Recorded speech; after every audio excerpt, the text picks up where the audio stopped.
Hello friends, आप देख रहे हैं आपका चैनल शेयर बाजार विद आयुष। और दोस्तों काफ़ी सारी इंपॉर्टेंट न्यूज़ है, अपडेट्स है, जिसके बारे में इस वीडियो में हम बात करेंगे। फ़ोनपे के आईपीओ से लगाकर एनएसई के आईपीओ तक हम बात करेंगे। बात करने वाले हैं हम एलन मस्क की, जो आ सकते हैं भारत, और क्या दोस्तों उनका सिग्निफिकेंस रहेगा, इसके बारे में हम चर्चा करेंगे। एंड डेफिनेटली जो सेबी ने एक और देखिए नई बात निकाली है, एक इंटरेस्टिंग केस जो भी चल रहा है, सबके बारे में जैसे मैंने कहा इस वीडियो में बात करेंगे, तो आप लोग देखिएगा वीडियो को पूरा ज़रूर। लेकिन उससे पहले अभी तक फ्रेंड्स अगर आपने चैनल को सब्सक्राइब नहीं किया है तो छोटी सी दरख्वास्त है, आप लोग चैनल को जरूर सबसे पहले सब्सक्राइब कर लीजिए।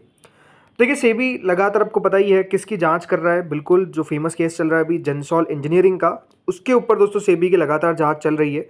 और आज एक और नई बात दोस्तों सेबी के द्वारा निकल कर आई है, जिसमें कहा गया है कि कोई भी ईवीज नहीं बन रही है, बल्कि सिर्फ 2-3 वर्कर्स है जो यहाँ पर दोस्तों जेंसॉल की ओवरऑल जो मैन्युफैक्चरिंग प्लांट है वहाँ की देखिए बात हो रही है। और सेबी ने साफ साफ फ्लैग किया है जेंसॉल को फॉर सबसे इंपॉर्टेंट मिसलीडिंग इन्वेस्टर्स। जी हाँ, जेंसॉल जो है वो निवेशकों को मिसलीड करता हुआ नजर आ रहा है। और मिसलीड मतलब ओवरऑल आप कह सकते हैं धोखेबाजी करता हुआ नजर आ रहा है। फंड डाइवर्जेंस तो आपको पता ही है, आरोप जो है वो कंपनी पे लगते हुए दिख रहे हैं।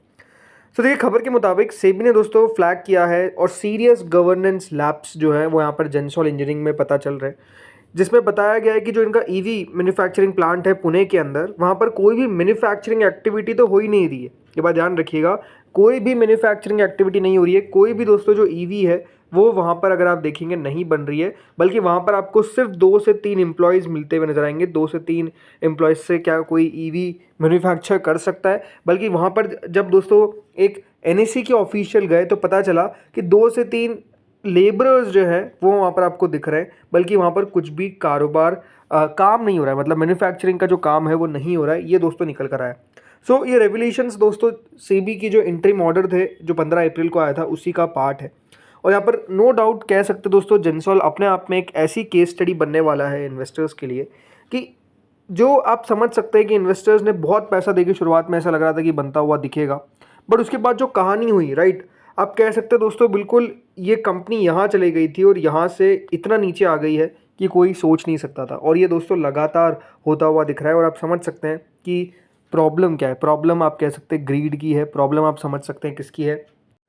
प्रॉब्लम है इन्वेस्टर्स से दोस्तों चीज़ें छुपाने की। अब यहाँ पर अगर देखेंगे इसके आगे क्या चल रहा है, इसके आगे ये भी दोस्तों खबर निकल कर आई है कि जो जेंसॉल इंजीनियरिंग के खिलाफ अब सरकार भी दोस्तों जो जांच है वो कंडक्ट करने वाली है जेंसॉल इलेक्ट्रिक के एलिज फाइनेंशियल मिसकंडक्ट के खिलाफ। क्योंकि ये बात ध्यान रखिएगा, गवर्नमेंट कंपनीज ने पैसा दिया है, 975 करोड़ के लोन्स को मिसयूज़ किया गया है और प्रमोटर्स ने उसका कह सकते हैं सीधा सीधा फ़ायदा उठाया है। फेक डॉक्यूमेंट्स भी याद रखिएगा, लोन रीपेमेंट पोर्ट्रेयल जो है वो किया गया है। मतलब फेक डॉक्यूमेंट्स आप लोन के रीपेमेंट के ऊपर दिखा रहे हैं, ये अपने आप में आप कह सकते हैं बहुत बड़ा क्राइम है। और इसीलिए जो मिनिस्ट्री ऑफ कॉर्पोरेट अफेयर्स है इसने इनिशिएट किया एक स्यू मोटो लेकर, मतलब ओवरऑल उन्होंने खुद नहीं देखे जांच शुरुआत कर दी जो एलिगेशंस और सीरियस फाइनेंशियल मिसकंडक्ट के आरोप जो लगते हुए नजर आए, जिसमें ऑलमोस्ट 975 करोड़ के जो लोन्स का मिसयूज़ होता हुआ दिखा है। इसके ऊपर अब देखिए मिनिस्ट्री ऑफ कॉर्पोरेट अफेयर्स यानी एमसीए जांच करती हुई दिखेगी। और ये सब हो कब रहा है, जब दोस्तों सीबी का ऑर्डर आता हुआ देखने को मिला है। लेकिन जैसे मैंने पहले भी कहा था कि देखिए सबसे बड़ी बात यही है कि निवेशकों का तो नो डाउट घाटा होता हुआ दिखा है।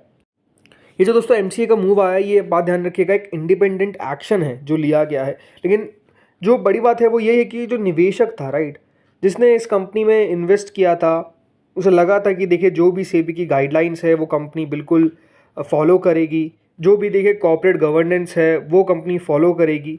लेकिन हुआ क्या कि हर चीज़ को दोस्तों ताक पे रखा गया। और जो यहाँ पर कंपनी के प्रमोटर्स थे बस उन्होंने अपना फ़ायदा देखा। उन्होंने देखा कि किस तरीके से इस पैसों का यूज़ हम खुद के पूरे जो आलीशान आप कह सकते हैं कि लिविंग है उसके अंदर कर सके। एंड अब नो डाउट देखिए कंपनी का तो नाम गया ही, प्रमोटर्स की इज्जत भी गई, और अगर आप देखेंगे निवेशक का पैसा भी गया। साथ साथ देखिए एक और जो चीज़ हुई वो ये है कि निवेशक का पैसा भी चला गया, राइट। इसके अलावा दोस्तों खबर ये भी निकल कर आ रही है कि जो ब्लू स्मार्ट है, अब पहले भी आपको मैंने बताया था कि अब चांसेस ये लग रहे हैं कि ब्लू स्मार्ट को देखिएगा कोई कंपनी एक्वायर कर लेगी, और एग्जैक्टली दोस्तों अब ऐसा ही होता हुआ दिख रहा है। एवरसोर्स कैपिटल दोस्तों यहाँ पर रिपोर्टेडली बातचीत कर रही है ब्लू स्मार्ट के साथ कि किस तरीके से 850 करोड़ के अंदर इनको एक्वायर किया जा सके। एक CNBC TV18 की रिपोर्ट निकल कर आई थी जिसमें इन्वेस्टमेंट फर्म ने ये बताया कि एक नॉन बाइंडिंग ऑफर है जो ऑलमोस्ट एक फाइनल डिसीजन में आ जाएगा अगले 2 हफ्तों के अंदर। ये दोस्तों बताया जा रहा है।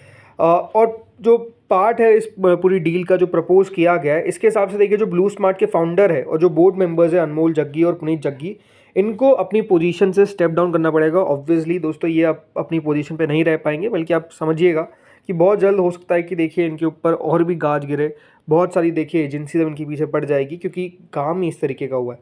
और यह ध्यान रखिएगा ब्लू स्मार्ट के अंदर ऐसा नहीं कि कोई छोटे मोटे लोगों ने भी निवेश किया है।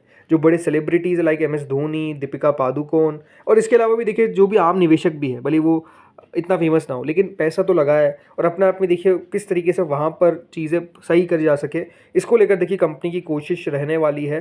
जो यहाँ पर खबर निकल कर आ रही है, जिसमें एवरसोर्स कैपिटल हो सकता है कि इसको एक्वायर कर ले। अब आते हैं दोस्तों अगली खबर पे, वो है फ़ोनपे के IPO को लेकर। जी हाँ, देखिए जो UPI का मार्केट लीडर है फ़ोनपे, इसने अपने आप को एक पब्लिक कंपनी बना लिया है। जी हाँ, अब आप लोग सोच रहेंगे इसका क्या मतलब। देखिए कोई भी कंपनी हो उसको सबसे पहले पब्लिक कंपनी होना पड़ता है अगर उसको बाज़ार में लिस्ट होना है, और कंपनी ने अपना ये जो पब्लिक कंपनी का स्टेटस है वो दोस्तों अब यहाँ पर ले लिया है। पहले याद रखिएगा एक प्राइवेट फर्म थी, लेकिन अब क्योंकि IPO लेकर आना है इसलिए कंपनी ने अपने आप को, याद रखिएगा, एक पब्लिक कंपनी बना लिया है। और जो डिजिटल पेमेंट है अब वो यहाँ पर ये जो प्लेयर है फ़ोन पे, वो अब रजिस्ट्रार ऑफ कंपनीज़ के अंदर आपको मिल जाएगा। ये बात जैसे मैंने कहा एक नेसेसरी लीगल स्टेप है for companies looking to list on Indian stock markets. तो यहाँ पर आप कह सकते हैं दोस्तों कंपनी ने ऑलरेडी जो इनका IPO है इसका काम तो शुरुआत कर दिया था, लेकिन उसमें एक और स्टेप जो है वो कंपनी ने यहाँ पर चूज़ कर लिया, जिसमें इन्होंने अपने आप को पब्लिक कंपनी बना लिया। ये बात ध्यान रखिएगा, मनी कंट्रोल ने पहले बताया था कि फ़ोनपे ने Kotak Mahindra, JP Morgan, Citi, Morgan Stanley, इन सबको दोस्तों as advisers for the IPO भी लाया है, और कंपनी ऑलमोस्ट $15 बिलियन के आसपास की वैल्यूएशन मांग सकती है। तो देखना दिलचस्प होगा दोस्तों कि कब इनका हमको DRHP सामने आता हुआ दिखता है, बिकॉज ऑफ बहुत जल्द ये बात ध्यान रखिएगा कंपनी ड्राफ्ट पेपर्स भी फाइल कर सकती है। अब आते हैं दोस्तों अगले IPO पे, जो है NSE का। जी हाँ, NSE के IPO को लेकर भी आप कह सकते हैं लगातार कुछ ना कुछ खबरें आती रहती है। इसी बीच एक और खबर निकल कर आई है जिसमें बताया जा रहा है कि मार्केट रेगुलेटर SEBI लगातार देख रहा है कि किस तरीके से सॉर्ट आउट कर सके जो भी इश्यूज़ है relating to IPO of NSE। ये बात ध्यान रखिएगा, SEBI ने एक कमिटी यहाँ पर फॉर्म की है to look into various issues जो NSE के IPO से रिलेटेड है, और जो the regulator chairman Tuhin Kanta Pandey यानी जो SEBI के चेयरमैन है, या ये बात ध्यान रखिएगा उनके द्वारा ये स्टेटमेंट आया। तो अपने आप में देखिए एक बड़ा स्टेटमेंट है, इंपॉर्टेंट स्टेटमेंट है कि किस तरीके से दोस्तों IPO को लेकर आया जा सके, इसको लेकर जो काम है वो आप कह सकते हो ऑलमोस्ट स्टार्ट हो चुका है, यानी अपने आप में अच्छी खबर है। देखिए NSE का IPO, ये बात ध्यान रखिएगा, लॉन्ग टाइम पेंडिंग है, मतलब काफ़ी समय से NSE का IPO नहीं आ पा रहा है। कुछ ना कुछ देखिए मुसीबतें आ जाती है, बट ऐसा लगता है कि देखिए बहुत सारी चीज़ों को सॉर्ट आउट जो है वो कंपनी करना चालू कर दिया है, और ऐसा लगता है कि NSE का IPO हो सकता है कि इस साल ना आ पाए, लेकिन 2026 में आ जाए, ये चांसेस लगते हैं। तो लेट्स सी होता क्या है, बट हाँ NSE के IPO पे काम तो तेज़ी से चल रहा है। अब आते हैं दोस्तों अगली खबर पे, और आखिरी खबर है जो है दोस्तों एलन मस्क रिलेटेड। जी हाँ, एलन मस्क ने कंफर्म किया है कि वो दोस्तों इंडिया विजिट करते हुए नजर आएंगे इसी साल के अंदर, ऐसी खबरें आ रही है। तो देखिए एलन मस्क ने अभी हाल ही में हमारे प्राइम मिनिस्टर नरेंद्र मोदी जी से बात करी, और उसमें उन्होंने कहा कि it was an honour to speak with PM Modi. उन्होंने कंफर्म किया कि जो उनकी मच अवेटेड विजिट है इंडिया में वो इस साल हो सकती है। ये बात ध्यान रखिएगा, पिछले साल भी खबरें निकल कर आई थी, बट कुछ कारणों से इनको पोस्टपोन करना पड़ा। और अनाउंसमेंट के साथ साथ ये हो सकता है कि दोस्तों टेस्ला के भी लॉन्च को लेकर जो है वो बातें निकल कर आ जाए, जो टेस्ला की देखिए लगातार आप कह सकते हैं कोशिश की जा रही है कि इंडिया में आ जाए। अब उसी को लेकर आप कह सकते हैं ये विजिट भी इंपॉर्टेंट रहेगी। अब ये नहीं पता कि देखिए कब तक वो आते हुए नजर आएंगे, बट नो डाउट जिस तरीके से दोस्तों टेस्ला हो, जिस तरीके से आप समझ सकते हैं कि स्टारलिंक हो, राइट, ये दोनों चीज़ें ऐसी है जो बिल्कुल लॉन्च करने को तैयार है। अब स्टारलिंक का तो अगर आप देखेंगे तो काफ़ी सारे अपडेट्स आ ही गए कि जियो के साथ हो या फिर एयरटेल के साथ हो या फिर हो दोस्तों वोडाफोन आइडिया के साथ, सबके साथ देखिए कंपनी ने करार कर रखा है ताकि स्टारलिंक को इंडिया में लाया जा सके। तो अपने आप में आप समझ सकते हैं कि लगातार ये चल ही रहा है कि स्टारलिंक इंडिया में आ जाएगा। लेकिन हाँ, सबसे इंपॉर्टेंट इनके लिए टेस्ला है कि भारत के बाज़ार में लेकर आना, बिकॉज अपने आप में देखिए इंडिया का मार्केट इतना बड़ा है। ज़रूर प्राइस पॉइंट बहुत इंपॉर्टेंट रहेगा, इसलिए कोशिश भी है कि देखिए मैन्युफैक्चरिंग प्लांट भी खोला जा सके, ये सारी चीज़ें हैं। तो आई थिंक अगर दोस्तों एलन मस्क इस साल आ जाते हैं तो आप ओवरऑल समझ सकते हैं कि फाइनलाइज हो सकती है कि टेस्ला भारत में एंट्री। तो दोस्तों इस वीडियो में इतना ही था, होपफुली वीडियो बढ़िया लगा होगा। अगर आपको अच्छा लगा तो लाइक करिएगा, चैनल से पहली बार जुड़े सब्सक्राइब करिएगा। Thank you friends watching this video.